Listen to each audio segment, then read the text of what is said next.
আবার একটা নতুন রেসিপি নিয়ে হাজির হয়েছি বন্ধুরা। মিসলা রুটি, এর মধ্যে চাল, কলাই, ভুট্টা সব আটা মিক্সড করা আছে বন্ধুরা। আমার আজ সকালে উঠে ইচ্ছে হলো একটু বৃষ্টির দিনে ভুট্টা রুটি খাই। তো যাক, বাড়িতে সব আটা ছিলই আর কি। তো আমি বললাম যে আমি এখানেই তৈরি করব, কিন্তু আমাদের দিদি বলল যে না, আমি মাটির চুলো থেকেই তৈরি করে আনবো। তো তোমাকে যেতে হবে না, আমি তৈরি করে আনবো। তো বন্ধুরা, আমিও পাঠিয়ে দিলাম। ও কি সুন্দর তৈরি করে আনলো, ওখানে সবাই খেয়েছে, আমার জন্য পাঠিয়ে দিয়েছে। তো আমি তো এত খেতে পারবো না, কিন্তু আমি আপনাদের সামনে তুলে ধরছি আমার এই রুটিটা তৈরি করা। ছবিগুলো ভিডিও করা হয়েছে, কিন্তু বলা হয়নি কিছু।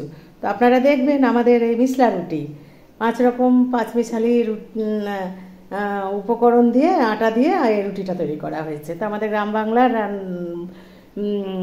মিসলা রুটি বন্ধুরা খুব জনপ্রিয় খাবার এখানকার এই খাবারটা। তো আপনারা দেখবেন কিভাবে আমরা তৈরি করলাম, সেঁকে নিলাম রুটিটা। আমি যে মাটির চুলোয় শবে বরাতের রুটি ইউটিউবে দেখিয়েছিলাম, সেই চুলোতেই রুটিটা রান্না করা হয়েছে বন্ধুরা।